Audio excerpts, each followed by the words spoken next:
प्रिय छात्रों, आज मैं आपको ऑक्सीकरण संख्या किसे कहते हैं और उसे किस प्रकार से ज्ञात किया जाता है उसके बारे में बताएंगे। तो देखें ऑक्सीकरण संख्या।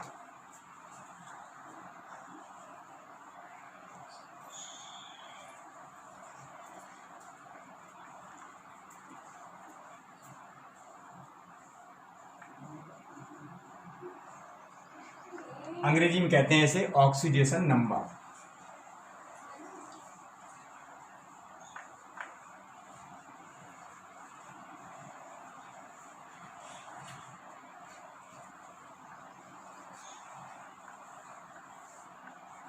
Oxidation number. तो ऑक्सीडेशन नंबर किसे कहते हैं? एक अणु में किसी तत्व के परमाणु पर स्थित धन अथवा ऋण आवेशों की संख्या उस तत्व की ऑक्सीकरण संख्या कहलाती है। जैसे आपका NaCl है। NaCl को अगर आप जल में घोल दें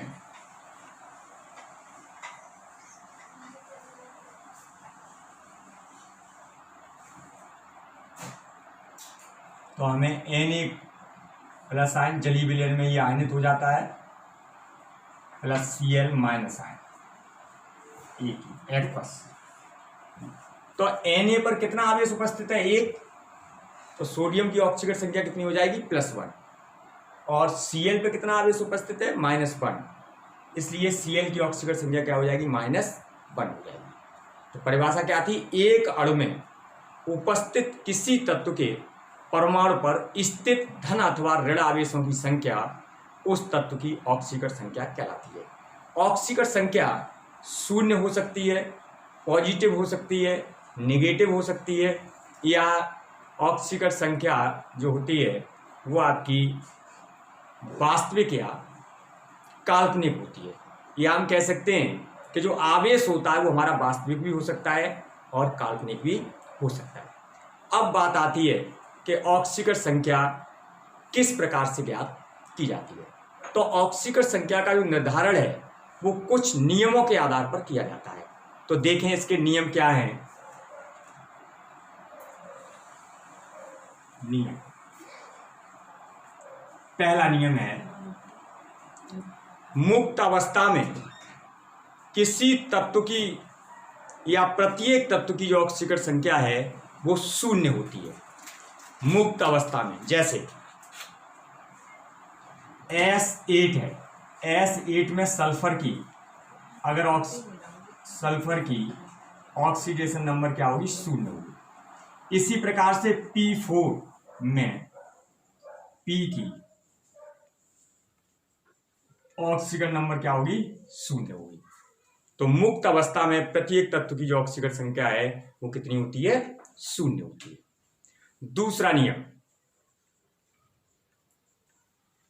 किसी आयन की ऑक्सीकरण संख्या उस पर उपस्थित आवेश की संख्या के बराबर होती है। जैसे Na पर +1 आवेश है तो सोडियम की ऑक्सीकरण संख्या कितनी होगी? +1। इसी प्रकार से जैसे Mg है, Mg पर आवेश कितना है? +2। तो Mg की ऑक्सीकरण संख्या कितनी हो जाएगी? 2 हो जाएगी, +2 हो जाएगी। इसी प्रकार से Cl-1, Cl पर कितना आवेश उपस्थित है? -1। अतः क्लोरीन की जो ऑक्सीकरण संख्या होगी वो कितनी होगी? -1। तो ये हो गए आपके 2 नियम। नियम नंबर 3, वर्ग फर्स्ट ए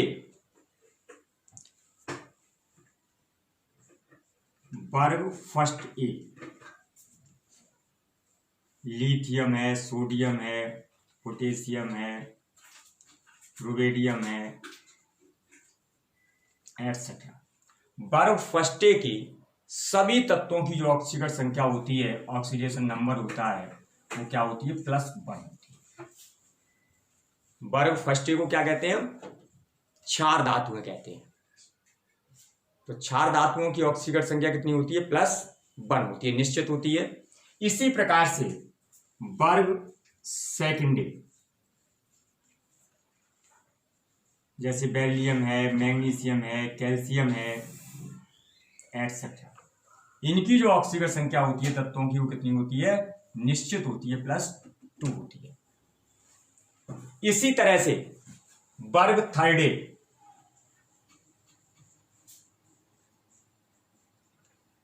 वर्ग थर्डे के बोरान है, एल्युमिनियम है, एटसेट्रा, इनकी जो ऑक्सीकरण संख्या होती है वो कितनी होती है? +3 होती है। कितनी होती है? +3 होती है। अब आगे आता है रूल नंबर 4। रूल नंबर 4 में हाइड्रोजन की सामान्यतः जो ऑक्सीकरण संख्या होती है वो कितनी होती है? +1 होती है। लेकिन प्रबल धन विद्युतीय धातुओं के हाइड्राइडों में, जैसे कि आपकी सामान्य कितनी होती है? नॉर्मल ऑक्सीडेशन नंबर कितनी होगी हाइड्रोजन की? +1। लेकिन NaH है, CaH2 है, इनमें हाइड्रोजन की जो ऑक्सीकरण संख्या होगी वो कितनी होगी? -1। कितनी होगी? -1 होगी। सामान्यतः कितनी होती है हाइड्रोजन की? +1। लेकिन प्रबल धन विद्युतीय धातुओं के हाइड्राइडों में, जैसे NaH है, CaH2 है, इसमें हाइड्रोजन की ऑक्सीकरण संख्या कितनी होगी? -1। ठीक, आगे देखें।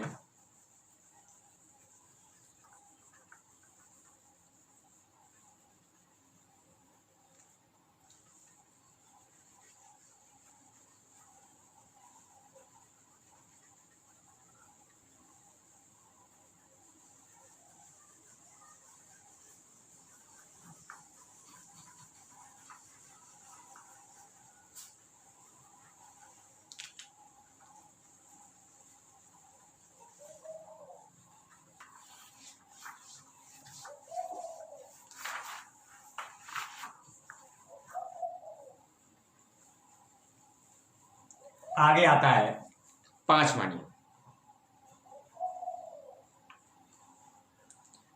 ऑक्सीजन की सामान्यतः जो ऑक्सीकरण संख्या होती है वो -2 होती है। जो ऑक्साइड्स होते हैं उसमें ऑक्सीजन की जो ऑक्सीकरण संख्या होती है वो कितनी होती है? -2 होती है। इसी में दूसरा है जो परऑक्साइड होते हैं,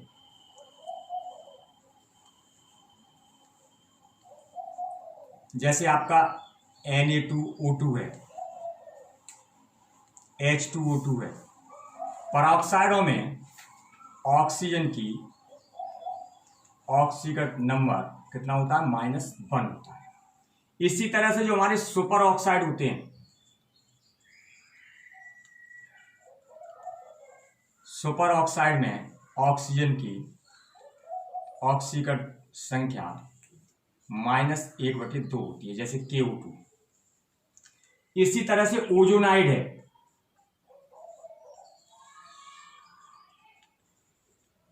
जैसे KO3। ओजोनाइड में ऑक्सीजन की ऑक्सीडेशन नंबर 1/3 होती है।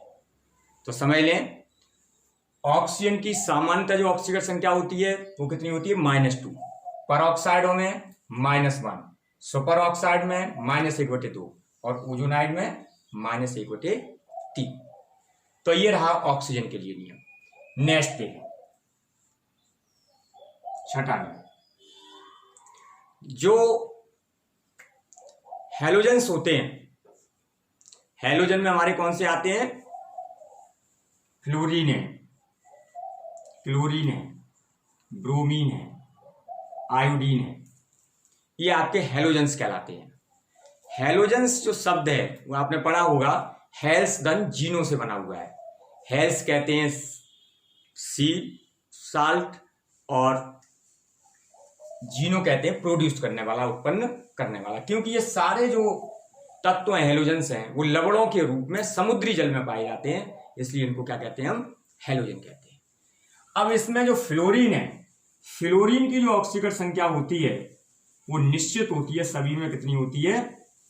-1 होती है। लेकिन क्लोरीन, ब्रोमीन, आयोडीन की ऑक्सीकरण संख्या सामान्यतः तो -1 ही होती है, लेकिन जिन यौगिकों में ये तत्व सीधे ऑक्सीजन परमाणु से जुड़े रहते हैं वहां पर इनकी जो ऑक्सीकरण संख्या होती है वो एक धनात्मक संख्या होती है। जैसे अगर आप इसमें ले लें जैसे NaOCl, इसमें अगर ऑक्सीजन की आप संख्या निकालेंगे ऑक्सीकरण संख्या तो कैसी आएगी, आपको धनात्मक संख्या आएगी। इसी तरह से KClO3 है, इसमें भी क्या आएगी, Cl की जो ऑक्सीकरण संख्या होगी वो आपकी धनात्मक संख्या होगी। इस तरह से इसको आप ज्ञात करेंगे। जिनमें ये सीधे समझ लें, जिनमें हेलोजेंस डायरेक्ट ऑक्सीजन परमाणु से जुड़े होते हैं वहां पर इनकी ऑक्सीकरण संख्या क्या होती है, कोई भी धनात्मक संख्या होती है। तो इसको आप लोग पढ़ेंगे। नेक्स्ट आता है एक उदासीन अणु में, एक उदासीन अणु लेना कोई भी, उसमें जो ऑक्सीकरण सभी तत्वों की ऑक्सीकरण संख्याओं का जो योग होता है वो क्या होता है, शून्य के बराबर होता है। जैसे सपोज आप मानते हैं जैसे कोई हमारा उदासीन अणु AXBY है, तो इसको ढंग से समझ लें क्योंकि इसी के आधार पर आप ऑक्सीकरण संख्या ज्ञात करेंगे। तो AXBY, तो इसके लिए सूत्र क्या बनेगा, इसमें A तत्व है उसके कितने परमाणु है X, B तत्व कितने परमाणु है Y, तो इसका सूत्र बन जाएगा X इंटू A तत्व की ऑक्सीकरण संख्या प्लस Y इंटू B तत्व की ऑक्सीकरण संख्या। नियम क्या है, सभी तत्वों की ऑक्सीकरण संख्याओं का योग शून्य के बराबर होता है। तो X इंटू A तत्व की ऑक्सीकरण संख्या प्लस Y इंटू B तत्व की ऑक्सीकरण संख्या ये किसके बराबर होगी, शून्य के बराबर होगी। ठीक है, तो ये आपको सूत्र, ये हर एक उसमें यौगिक की जब आप निकालेंगे तत्व की तो ये सूत्र आपको लगाना पड़ेगा। नेक्स्ट आता है अगर कोई बहुपरमाणु आयन है, क्या है, बहुपरमाणु आयन है।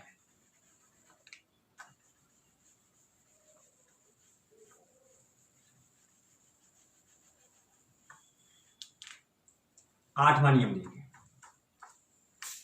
अगर कोई हमारा बहुपरमाणु आयन है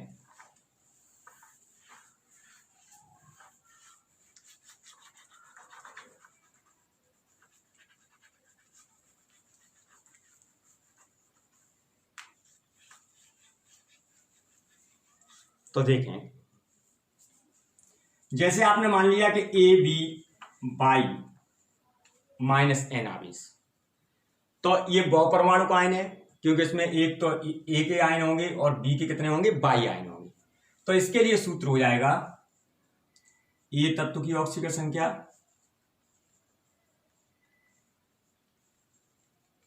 प्लस Y इंटू B तत्व की ऑक्सीकरण संख्या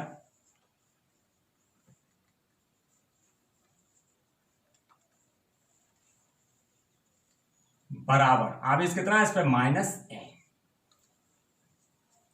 तो इसमें जो है हमारा बहुपरमाणु आयन में जो तत्वों की ऑक्सीकरण संख्याओं का योग होता है वो उस आयन पर उपस्थित आवेश की संख्या के बराबर होता है।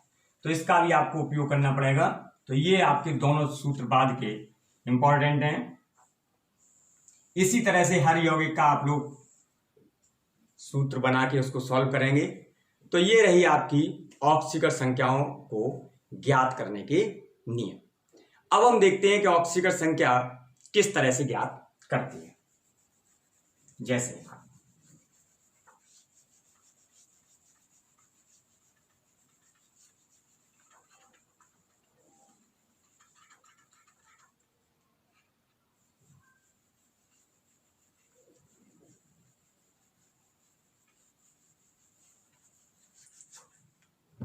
एक उदाहरण ले लें,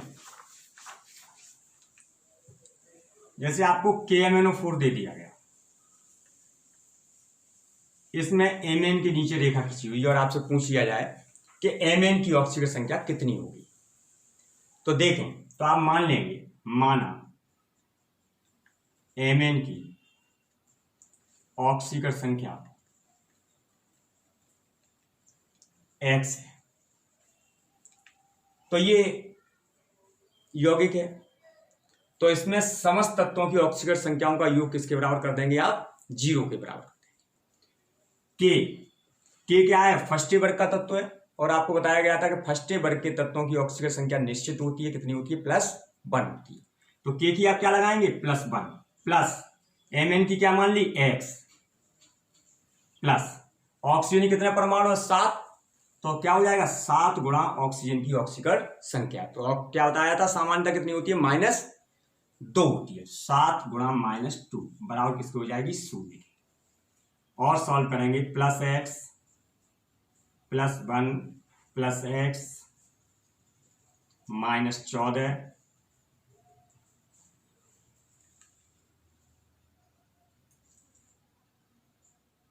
बराबर 0। अब x -13 बराबर क्या होगा, 0, या x बराबर क्या हो जाएगा, +13।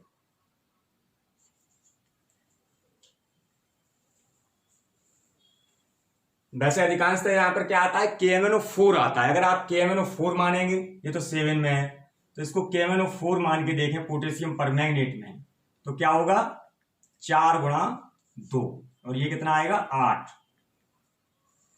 तो यहां पर कितना आ जाएगा, 7,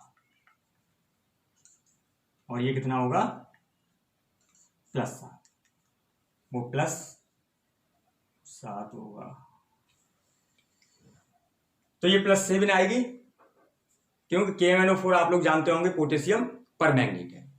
दूसरा अगर इसमें उदाहरण लें इसी तरह से, तो ये समझ में आ गया, KMnO4 है, K की +1 प्लस x प्लस 4 गुणा -2, तो 4 दूनी 8, तो KMnO4 में अगर Mn की निकालेंगे तो कितनी आएगी, +7 आएगी।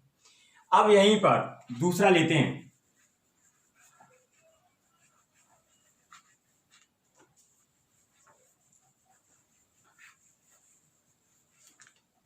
सपोज ये लें हम K2Cr2O7, इसमें Cr की ज्ञात करनी है, तो Cr की ऑक्सीकरण संख्या आप क्या मान लेंगे, x मान लेंगे, तो क्या हो जाएगा, 2 गुणा K के कितने हैं, 2 गुणा K पोटेशियम की ऑक्सीकरण संख्या, तो कितनी लगाई थी अभी, +1 प्लस 2 गुणा Cr क्या मानेंगे, x प्लस 7 गुणा ऑक्सीजन कितनी होगी, -2 बराबर क्या होगा, 0। तो +2 प्लस 2x -14 = 0, 2x -12 बराबर 0, 2x बराबर +12, 2 का भाग दे देंगे तो x बराबर क्या आ जाएगा, +6। अतः Cr की ऑक्सीकरण संख्या कितनी होगी, +6 होगी। ठीक है, अब इसी क्रम में ये तो उदासीन अणु है, अगर कोई आयन देखते हैं,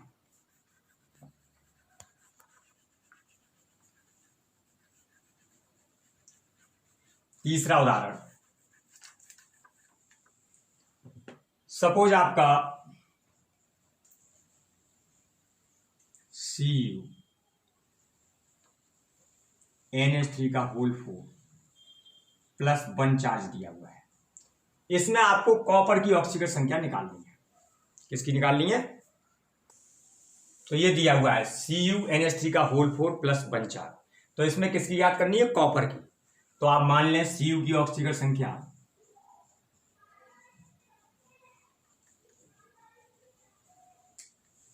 x है,